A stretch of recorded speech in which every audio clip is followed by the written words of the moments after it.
दोस्तों, इस लॉकडाउन में कम सामानों के साथ बनाए ये दमदार बहुत ही टेस्टी क्रीमी मलाई कोफ्ता, वो भी बिना क्रीम के। मैं दावे के साथ कह सकती हूँ ये रेस्टोरेंट से भी बेहतर बनी है। तो आप इसे ज़रूर ट्राई करें। एक कोफ्ता खाने के बाद ये आपके मुंह में घुल जाएगी। तो ये वीडियो को पूरा देखें। अगर ये रेसिपी आपको पसंद आए तो वीडियो के नीचे लाइक के बटन में क्लिक करना बिल्कुल ना भूलें और साथ में मेरी चैनल को सब्सक्राइब ज़रूर करें। उसके पास एक बेल बटन होगी, उसे भी ज़रूर दबाएं ताकि ऐसे नए नए रेसिपी के अपडेट्स आपको सबसे पहले मिले। तो मलाई कोफ्ता बनाने के लिए सबसे पहले हम पनीर को ग्रेट कर लेंगे।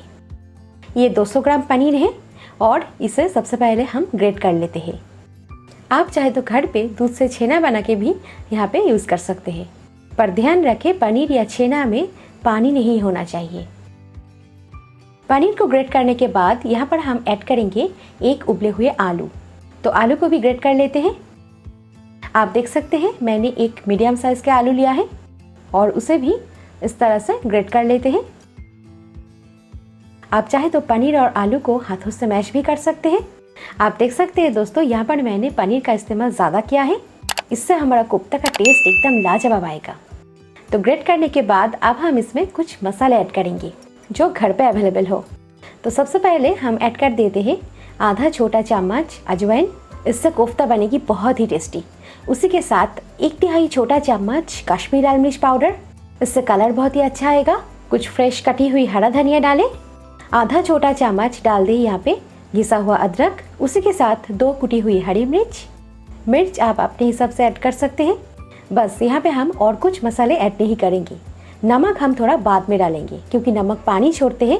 तो बाइंडिंग के लिए यहाँ पर हम डाल देते हैं 2 चम्मच कॉर्नफ्लावर। अगर ज़रूरत पड़े तो थोड़ा सा हम बाद में डालेंगे। अगर आपके पास कॉर्नफ्लावर ना हो तो आप इसके जगह मैदा भी डाल सकते हैं। तो 3-4 चम्मच जितना मैदा आप इसमें डाल सकते हैं और सारी चीज़ों को अच्छे से मिलाते हुए हमें इसे एक डो जैसे बनाना है। तो और 1 चम्मच कॉर्नफ्लावर यहाँ पे मैंने ऐड कर दिया है और फिर इसे अच्छे से मिक्स कर देती हूँ। तो टोटल यहाँ पे मैंने 3 चम्मच कॉर्नफ्लावर ऐड किया है। इसे एज रिक्वायर्ड डाल लें। तो अभी डालें आधा छोटा चम्मच नमक या स्वादानुसार नमक डाल दें और फिर इसे अच्छे से मिक्स कर दें। और ये एक डो जैसे बन चुका है। तो अब हम इसे कोफ्ता बनाएंगे। तो सबसे पहले हम थोड़ा सा मिश्रण लेंगे और फिर इसे गोल करके इसे इस तरह से ओवल शेप देंगे। आप देख सकते हैं कितना बढ़िया लग रहे हैं। इसके साइड्स को ऐसे हाथों से सेट कर दें। दोस्तों, आप अपने पसंद अनुसार कोफ्ता के साइज और शेप रख सकते हैं। और ये देखिए पहला कोफ्ता हमारा तैयार है। तो इसे एक प्लेट में रख देते हैं। तो आपको और एक कोफ्ता बना के दिखाते हैं। आप देख सकते हैं दोस्तों, कोफ्ता को मैंने मीडियम साइज के बनाया है। इसे बहुत ज़्यादा बड़ा और मोटा ना बनाए, नहीं तो ये अंदर से कच्ची रह जाएगी और खाने में उतना बढ़िया नहीं लगेगी। आप देख सकते हैं ये कितना बढ़िया लग रहे हैं। दोस्तों, गोल साइज का कोफ्ता तो हम अक्सर खाते हैं और अक्सर देखते ही हैं, पर ऐसे नए शेप में आप ये कोफ्ता को ज़रूर ट्राई करें, आपको बहुत ही पसंद आएगी। और ये देखिए दोस्तों, इतने मिश्रण से मैंने 12 कोफ्ता तैयार कर लिया है और ये कितना बढ़िया लग रहे हैं, कितना टेम्पटिंग लग रहे हैं।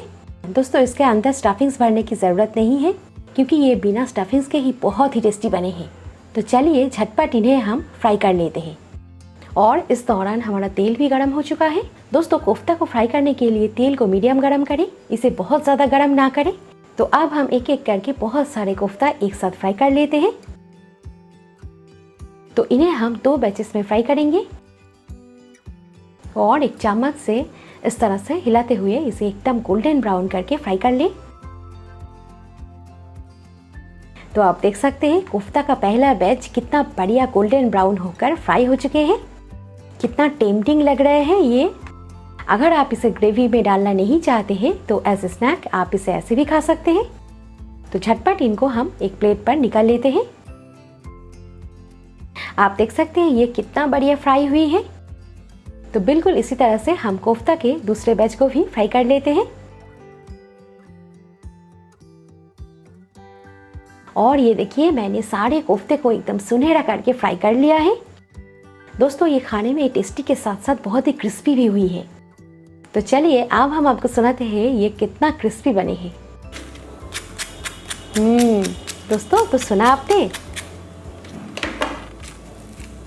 बाहर से जितना क्रिस्पी है ना, अंदर से उतना ही बढ़िया है। तो अब चलिए इनके मसालेदार ग्रेवी तैयार करते हैं। तो एक कढ़ाई में 2 चम्मच तेल गरम कर लिया है।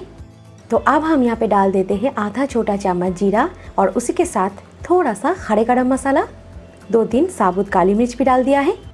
उसी के साथ डाला है 1 हरी मिर्च, ये लाल कलर का मिर्च है। तो अब हम यहाँ पे डाल देते हैं 7 से 8 लहसुन के टुकड़े और उसी के साथ आधा इंच अदरक का टुकड़ा। अदरक और लहसुन को हमने राफली काट लिया है। तो अब हम इनको कुछ सेकंड्स चलाएंगे। फिर यहाँ पे डाल देते हैं 2 राफली कटी हुई प्याज। आप देख सकते हैं दोस्तों, प्याज अदरक लहसुन को मैंने राफली काटा है क्योंकि इन सभी के एक फाइन पेस्ट हम बनाएंगे। तो अब हम यहाँ पे ऐड करेंगे 2 राफली कटी हुई टमाटर। दोस्तों आप इसमें और 1 टमाटर ऐड कर सकते हैं। तो सब्जियों को डालने के बाद अब हम इसे अच्छे से भूनेंगे। अगर आपके पास काजू और किशमिश हो तो आप इस वक्त थोड़ा सा इसमें डाल सकते हैं। 3-4 किशमिश डाला है और साथ में डाला है 3-4 काजू के टुकड़े। तो अब हम सारी चीज़ों को अच्छे से भूनेंगे। तो यहाँ पे थोड़ा सा नमक डाल देते हैं ताकि सब्ज़ी जो है हमारा जल्दी भून जाए। तो दोस्तों अब हम इसे ढक देते हैं और ढक के इसे 2 मिनट भूनेंगे जब तक ये सब्ज़ी हमारा थोड़ा सा सॉफ्ट ना हो जाए। 2 मिनट के बाद ढक्कन खोलते हैं और ये देखिए सब्जियां हमारा थोड़ा सा सॉफ्ट हो चुके हैं। आप देख सकते हैं टमाटर थोड़ा थोड़ा करके गलना शुरू हो गया है। तो अब हम यहाँ पे डाल देते हैं 1 कप के आसपास पानी और इसे अच्छे से मिक्स करके फिर से इसे ढक के और 2 से 3 मिनट पकाएंगे। 2-3 मिनट के बाद आप देख सकते हैं प्याज अदरक लहसुन टमाटर बढ़िया पक चुके हैं। तो अब हम गैस बंद करके झटपट इसे एक मिक्सर जार में ट्रांसफ़र कर देते हैं और इसके एक फाइन पेस्ट तैयार कर लेते हैं। पर दोस्तों इसे पीसने से पहले इसे थोड़ा सा ठंडा कर लें। ऐसे ही गरम गरम ना पीसें, नहीं तो ये इधर उधर छिटक जाएगा। अब उसी कढ़ाई को थोड़ा सा साफ करके इसमें डाला है 2-3 चम्मच तेल और तेल को थोड़ा सा गरम कर लेते हैं।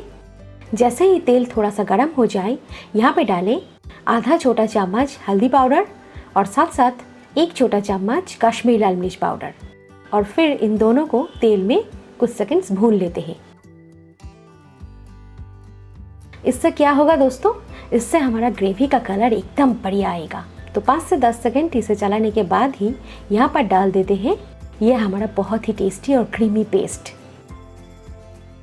और इसे डालने के तुरंत बाद ही अच्छे से मिक्स कर देते हैं।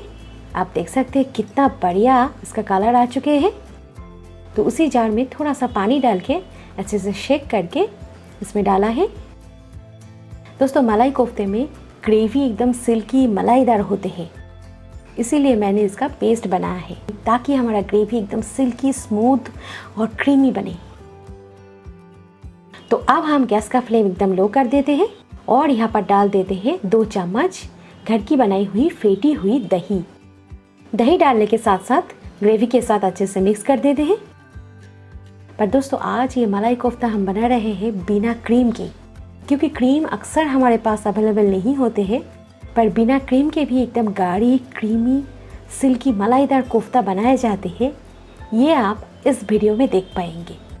दही से ग्रेवी का टेस्ट बहुत ही बढ़िया आएगी और अगर आपके पास दही ना हो तो आप इसे स्किप कर सकते हैं। अब हम यहाँ पे डाल देते हैं 1/4 छोटा चम्मच हींग जो ऑप्शनल है। उसी के साथ आधा छोटा चम्मच धनिया पाउडर, आधा छोटा चम्मच जीरा पाउडर, स्वादानुसार नमक डाल देते हैं। नमक आप थोड़ा सा कम डालें, ध्यान रखें सब्जियों को भूनते वक्त हमने थोड़ा सा नमक डाला है तो इसीलिए नमक आप हिसाब से डालें। तो बस इन मसालों को ग्रेवी के साथ अच्छे से मिक्स कर देते हैं और फिर इसे मीडियम फ्लेम पे ढक के 3 से 4 मिनट पकने के लिए छोड़ देंगे। 3-4 मिनट के बाद ढक्कन खोलकर आप देख सकते हैं ग्रेवी का कलर कितना बढ़िया आ चुके हैं और ग्रेवी हमारा एकदम परफेक्टली पक गए हैं। तो अब हम यहाँ पे डाल देते हैं 1/4 छोटा चम्मच गरम मसाला पाउडर, उसी के साथ कुछ फ्रेश कटी हुई हरा धनिया और थोड़ा सा कसूरी मेथी। बढ़िया फ्लेवर के लिए इन तीनों को आप एकदम लास्ट में ऐड करें और ग्रेवी के साथ अच्छे से मिक्स कर दें। आप देख सकते हैं ग्रेवी की कंसिस्टेंसी। अगर ज़रूरत पड़े तो आप इसमें थोड़ा सा पानी इस वक्त ऐड कर सकते हैं और फिर अच्छे से मिक्स कर दें। इससे ग्रेवी की कंसिस्टेंसी एकदम बराबर हो जाएगी। तो बस कोफ्ता के लिए बढ़िया टेस्टी और क्रीमी ग्रेवी बिल्कुल तैयार है। तो अब हम आपको दिखाते हैं ग्रेवी की कंसिस्टेंसी। ये देखिए कितना बढ़िया क्रीमी ग्रेवी बने हैं। इसे देखकर मेरे तो मुंह में पानी आ गया है। तो चलिए झटपट कोफ्ते के ऊपर ये टेस्टी ग्रेवी डाल देते हैं। ये देखिए सारे कोफ्ते को एक प्लेट में मैंने सजा लिया है। तो अब हम इनके ऊपर ये मलाईदार ग्रेवी थोड़ा थोड़ा करके डाल देते हैं। और आप देख सकते हैं कोफ्ते के लुक्स कितना बढ़िया आ चुके हैं। तो आपने देखा बिना क्रीम के भी ये ग्रेवी कितना मलाईदार बने हैं।